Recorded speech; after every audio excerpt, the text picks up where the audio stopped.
আমার এক বন্ধু আমাকে সাজেস্ট করলো যে নিট মোটিভেশন নিয়ে একটা ভিডিও বানানোর, তাহলে আমার সাবস্ক্রাইবার অনেক বেড়ে যাবে। তো আমি ইউজুয়ালি আমার রোগ এসব নিয়েই ভিডিও বানাই এবং প্রত্যেকটা ভিডিওর একটা টেক হোম মেসেজ থাকে, একটা হোক দুটো হোক থাকে আর কি। এই রোগী কী ভুল করলো বা এই গল্প থেকে আপনি কি শিখলেন, এরকম টাইপের। এই মোটিভেশন রিলেটেড বা নিট রিলেটেড ভিডিও আমি কখনো বানাইনি। তো যেহেতু বন্ধু সাজেস্ট করলো যে একবার ট্রাই করার জন্য, আমি ভাবলাম যে ঠিক আছে, দেখা যাক, একটা ভিডিও বানাই। সাবস্ক্রাইবার কি হবে না হবে সেটা আলাদা ব্যাপার, বাট একটা ভিডিও বানাই। আমার মনে হলো অনেক জুনিয়রকেও তো অনেক সময় অনেক জ্ঞান দিয়েছি কীভাবে পড়তে হবে, তো একটা ভিডিওতে নয় সেটা শেয়ার করলাম। যদি একজনও যদি দেখে, তার যদি উপকারে আসে, ক্ষতি কিসের? দেখো, যেটা বলার যে কোনো জিনিসের জন্য তোমার মোটিভেশন দরকার।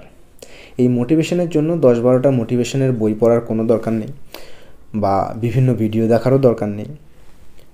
তুমি র্যাঙ্ক করতে চাও, এর জন্য তুমি মোটিভেটেড থাকতে চাও, তো এর একমাত্র মোটিভেশন হচ্ছে তুমি বারবার ভাবো যে আমার র্যাঙ্কটা দরকার। এবং সেই র্যাঙ্ক করতে গেলে আমাকে কী করতে হবে? আমাকে পড়াশোনা করতে হবে, আমাকে প্র্যাকটিস করতে হবে। তাহলে প্র্যাকটিসটা কী প্র্যাকটিস করবো? এখন মোটামুটি নিট বলো বা যে কোনো পরীক্ষায় বলো না কেন, সব কম্পিটিটিভ এক্সামিনেশনের ক্ষেত্রেই এমসিকিউ প্যাটার্নে কোশ্চেন হয়। তো এবার হচ্ছে এই এমসিকিউ নিয়ে একটা ছোট্ট ঘটনা শেয়ার করবো, আমার নিজের ঘটনা। যখন আমরা মাধ্যমিক উচ্চ মাধ্যমিক ওই সময় পড়াশোনা করতাম আর কি, 2006-2008 সালে, তো তখন মনে হতো কি এমসিকিউ ব্যাপারটা খুব সহজ, খুব সোজা।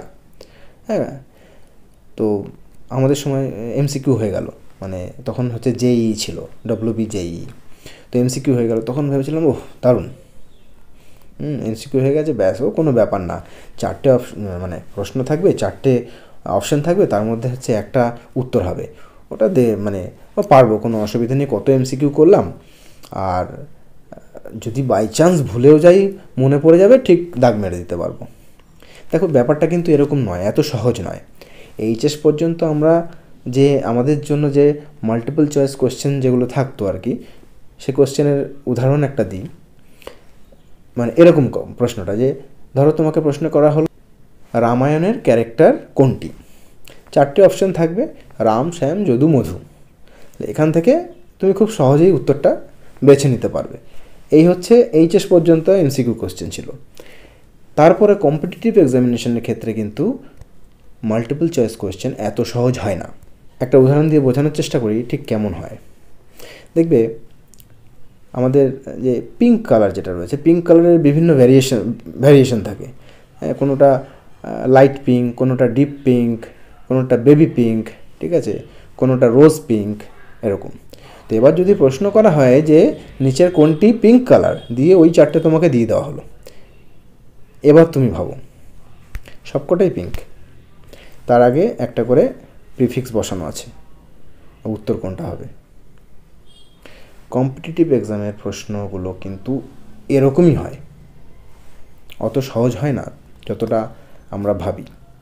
তোমরা এখন আপডেটেড, তোমরা হয়তো এরকম ভাবো না, কিন্তু আমরা ওই সময় ভেবেছিলাম।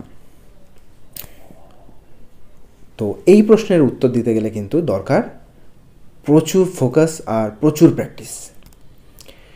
শুধু থিওরি পড়লাম, প্রচুর জানি, বড় বড় সব প্রশ্নের উত্তর লিখে দিয়েছি, আমি এত পেয়েছি, তত পেয়েছি, স্যাররা আমাকে খুব ভালোবাসেন, আমার বিশাল নলেজ, সব কিছু ঠিক আছে। যখন প্রশ্ন এমসিকিউ এর ক্ষেত্রে চলে আসবে, তখন কিন্তু তোমার এই নলেজ কোনো কাজে আসবে না, যদি না তোমার প্র্যাকটিস থাকে, যদি না খুঁটিনাটি বিষয়বস্তুগুলো তুমি অবজার্ভ করো।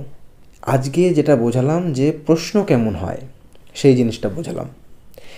এরপরে নেক্সট ভিডিওতে বোঝাবো যে এমসিকিউ প্র্যাকটিস কিভাবে করবে। নেক্সট ভিডিওর জন্য একটু ওয়েট করো, আমি বানিয়েই আপলোড করব। ধন্যবাদ।